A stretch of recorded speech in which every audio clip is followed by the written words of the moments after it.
अनुग्रह के सिंहासन में मैं आऊं तुझे देखने, हाथों को उठाऊं तुझे छूने,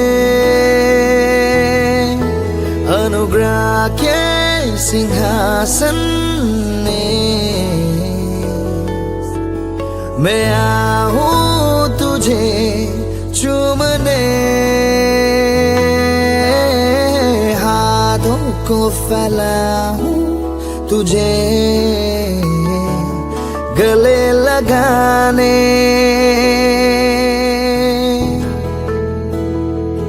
मैं गाऊं यावे यावे यावे, मैं गाऊं यावे यावे यावे, मैं गाऊं यावे यावे यावे यावे, मैं गाऊं यावे यावे यावे, मैं गाऊं यावे यावे यावे, मैं गाऊं यावे यावे यावे यावे। अनुग्रह के सिंहासन में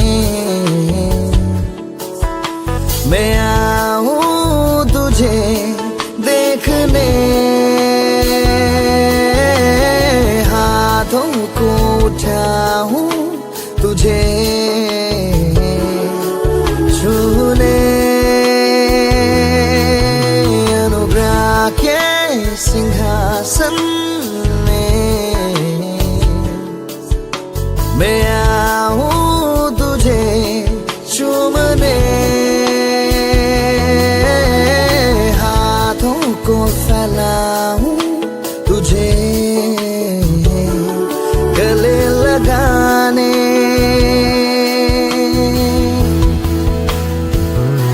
मैं गाऊं यावे यावे यावे, मैं गाऊं यावे यावे यावे, मैं गाऊं यावे यावे यावे यावे, मैं गाऊं यावे यावे यावे, मैं गाऊं यावे यावे यावे, मैं गाऊं यावे यावे यावे यावे, यावे यावे यावे यावे यावे यावे यावे यावे।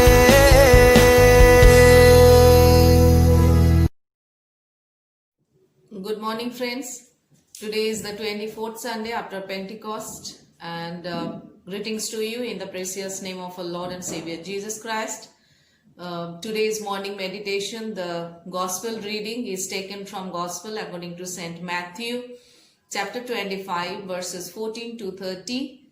And basing on that passage, the theme is for today's morning meditation is God will call us to account for our stewardship of time and talents. God will call us to account for our stewardship of time and talents. So, before we start our message, let us pray. May the words of my mouth and the meditation of all our hearts be acceptable in your sight, O Lord, our rock and our Redeemer. Amen.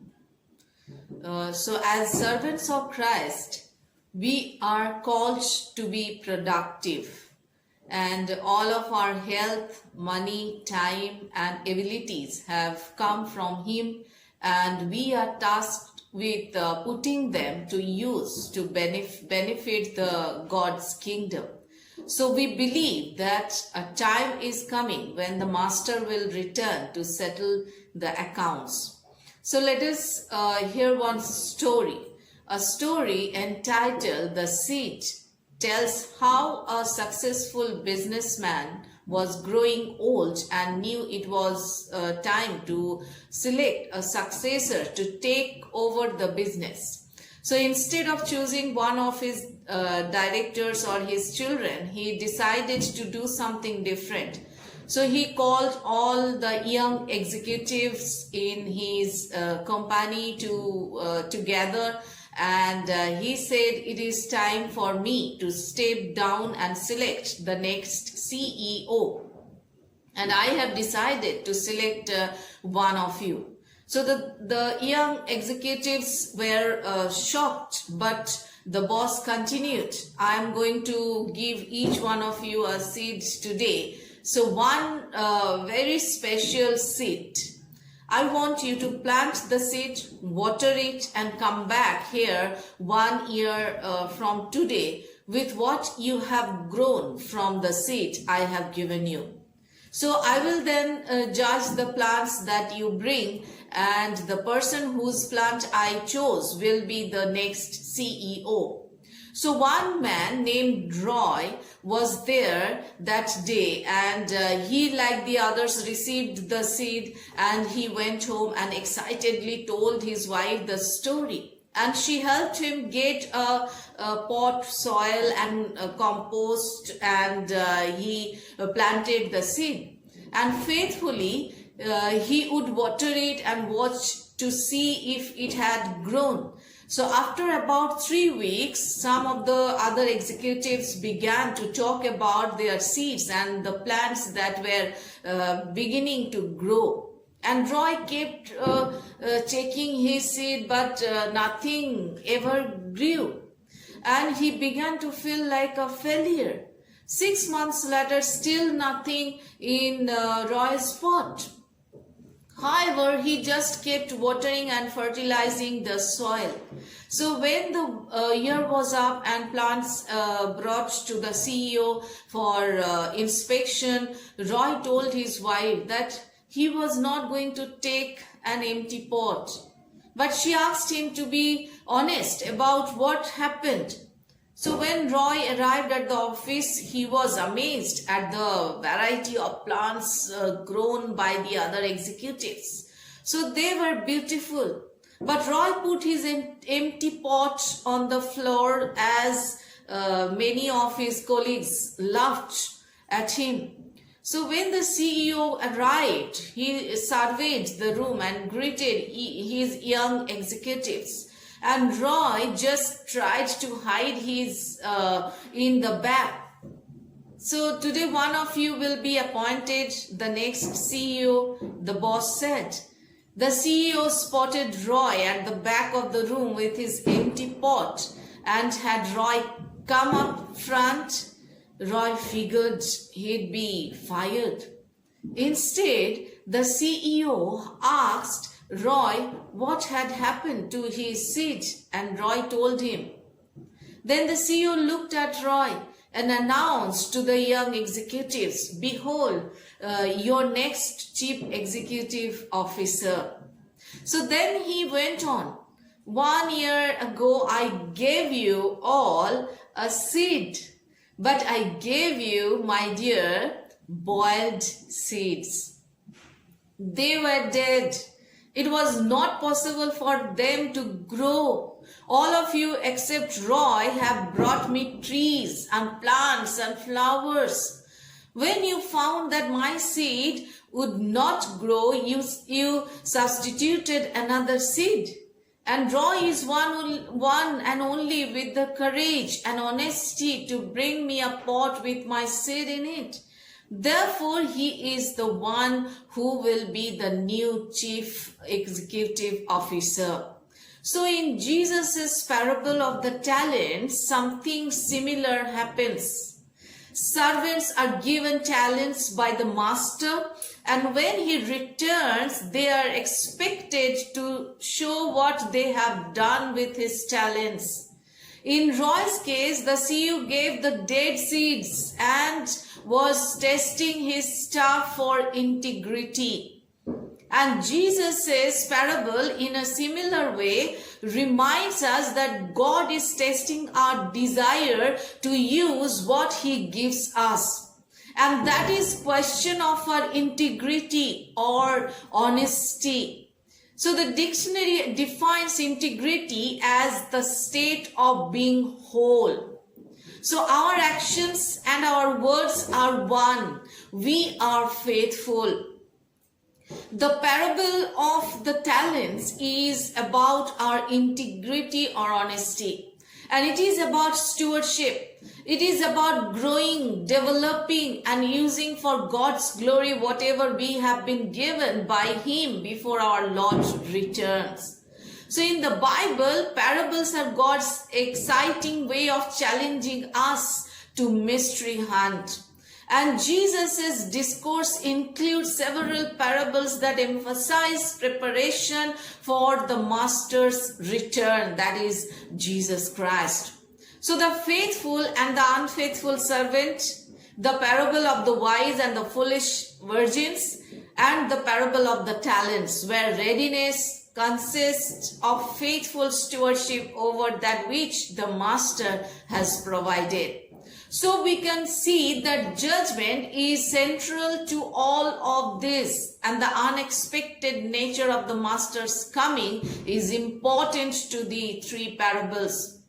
So the context of these chapters, like chapter 24 and 25, deal with eschatology, that is, Jesus is telling us that He is going to return. And the last verse of the parable before the one was read, it says that Matthew chapter 25 verse 13, it says, "Therefore keep watch, because you do not know the day or the hour." So the Lord is coming back at a time known only to the Father. Only to the Father. So now let me tell you the main important things in this parable. So the man going on a journey represents Jesus. His going on a journey represents Jesus' ascension. The slaves represents Christians who are waiting for the second coming. The talents represent the blessings with which God has bestowed us. The man's return represents Jesus' second coming. And the Master's assessment of the faithfulness of the slave or of the servants represents judgment, Jesus' judgment of us on Judgment Day. So now let us look at the parable and try to understand it a bit better. So, and let us divide our main theme in 4 branches. Number 1, we are going to look at the distribution of talents. Number 2, the response of the stewards. Number 3, the results from the stewards. And number 4, the judgment of the Master. So when the first branch, that is the distribution of talents, the central question, of course, is what does the talents represent? So in everyday life, a talent refers to skills and aptitudes. But the word talent here is a transliteration of the Greek word talenton. It was initially the word for a unit of weight about 30 kilograms, but later the word came to mean that weight of gold or silver, and in other words, a sum of money. And that is the meaning of talent in the parable. But what does talent refer to in real life? If you'll see the Bible, the most obvious meaning is that talent means money in the parable, and it means material wealth. And in real life, so and another possible meaning is that talent refers to spiritual wealth. So the parable is not specific, and it is probably best to assume that Jesus expects us to be faithful and responsible in both ways, like in spiritual wealth and also in a practical way. So now let us read the portion of Matthew chapter 25 verses 14 to 15. If you'll start reading, it says, "For it is like a man going into another country." So keep in mind that Jesus is now preparing to die, to go on a journey back to the Father. So the Passion story begins in the next chapter with the plot to kill Jesus, chapter 26 verses 1 to 5, and his anointing at Bethany. So this parable is implanted in Jesus's eschatological discourse in which he is trying preparation for his second coming. So Matthew is writing this gospel late in the first century when the church is struggling with the issue of Jesus's second coming, and this parable reminds Matthew's church that they have been entrusted with the great treasure of the gospel of Jesus Christ and will be held accountable at the second coming for their stewardship of this gospel.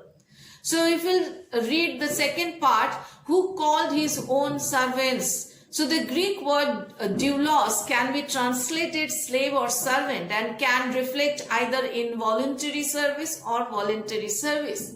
So in that case, in today's parable, this is clearly voluntary service, not slavery.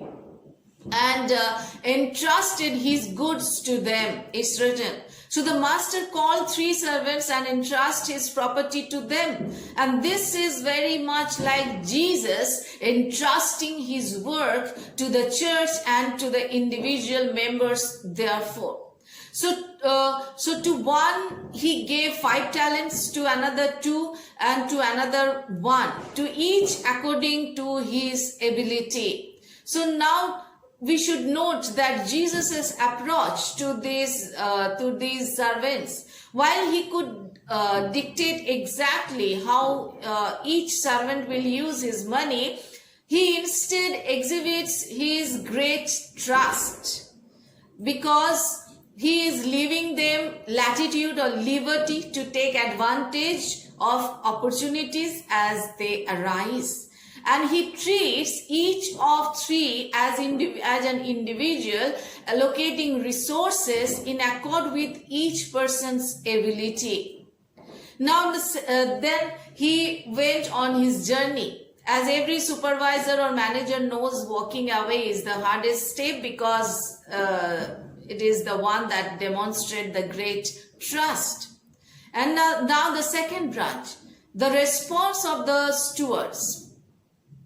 So the word steward is the Greek oikonomos, a manager or servant of a household. So a steward is not an owner. Instead, he is the manager of what belongs to another and is held responsible to carefully account for his stewardship.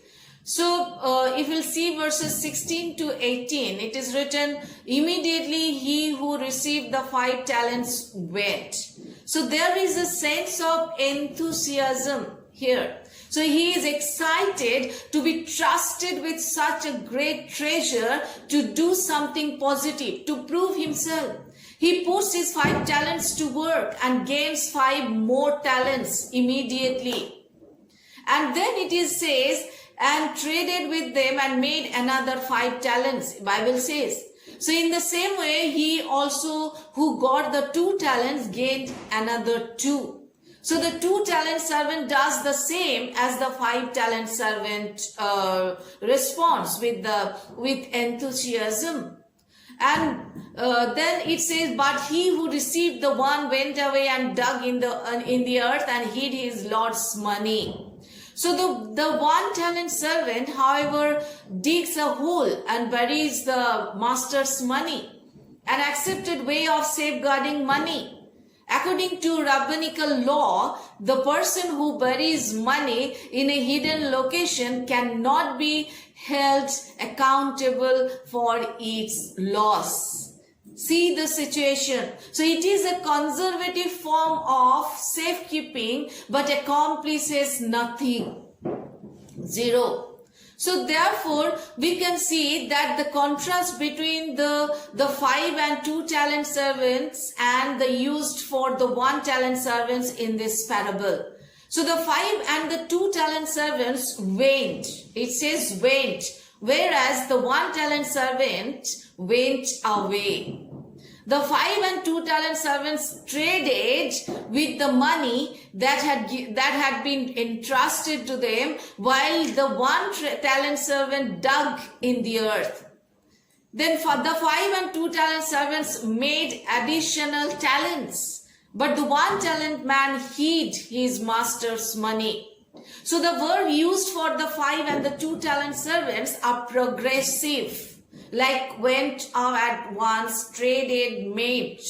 Whereas the verb used for the 1 talent servants are regressive, went away, dug in the earth and hid. So the third branch is the results from the stewards. If you'll again see chapter 25 verses 19 to 23. It starts now after a long time. So when Jesus first used these words, they would have brought to Jewish mind the delayed day of the Lord, a day when God would save the righteous and damn the unrighteous, a great and terrible day. If we'll see Joel chapter 2 verse 11. So Matthew is conscious about the second coming, and that would be in his mind, and he paints these words of Jesus. So here when the master returns, there is a time for accountability. So each servant is giving opportunity to say the master what he has done with the master's money. So they did not just deposit their money in an interest-bearing account. They have taken risks. They have sweated the details. They have given their best, their hearts, their whole beings to serving the master faithfully. The Bible says the master revered the 5 and 2 talent servants in 4 ways. First, he accords each servant equal treatment, even though one made 5 talents and the other made 2. Then second, he pronounces them good and faithful. Third, he gives them increased responsibility, a promotion as it were. And fourthly, he says, enter into the joy of your Lord. And this is what the faithful steward can expect to hear when Christ comes again. And then if we will read verses 24 to 28, while we enjoy hearing of the master's generosity to the 5 and the 2 talent servants, this parable really turns on the action of the 1 talent servant and the master's response to those actions. The 1 talent servant addresses the master in an apologetic, defensive tone, making it clear that he understands his failure and he hopes that he can escape punishment by explaining. He says that he knew the master to be a herdsman, reaping where he did not sow. So the surprise that surprises us, because everything that we have seen of the master so far has been generous. He entrusted his servants with fortune and left them great latitude in its use. But the answer, of course, is that this characterization is unfair. The master, encountering faithful service, goes beyond fairness to generosity. The third servant says, I was afraid. As we all know that fear tends to be a disabler rather than an enabler. Jesus said, don't be afraid, only believe. Only believe. The greater our faith, the lesser our fear. So friends, this servant made no effort to use the treasure with which he had been entrusted. He did not extend himself to all except bury the treasure for safeguarding. In this case, the master calls the 1 talent servants wicked and slothful and uses the servant's own words to convict him. The master gave each of the 3 servants a great treasure and a wonderful opportunity. The first 2 servants put the money to work and doubled it. The 1 talent servant, however, acted in fear. He has affection for the master, is concerned only for his own security and does not aspire to serve the master well. He buried the money and assuming that this would protect him from criticism. The master takes the money from the 1 talent servant and has him thrown into the outer darkness where there will be weeping and gnashing of teeth. Jesus is concluding this story, these three servants. Throw out the unprofitable servant into the outer darkness, where there will be weeping and gnashing of teeth. This is a standard formula in this gospel, often used by Jesus to describe the fate of those who receive harsh judgment. But yes, He will also hold us accountable. Now let me share with you 5 lessons for our lives from the parable of the talents. Number 1, first, this parable teaches us that success is a product of our work. So we are to work, using our talents to glorify God, serve the common good and further God's kingdom. Secondly, the parable of the talent teaches us God always gives us everything we need to do what He has called us to do. Thirdly, the parable of the talent teaches us that we are not all created equal. The very beautiful word is mentioned in this parable. It says, He gives to each servant talents, each according to his ability. Each according to his ability. Fourthly, the parable of the talent teaches us that we work for the master, not our own selfish purposes. Fifthly, the parable of the talent shows that we will be held accountable. The parable of the talent shows that we will be held accountable.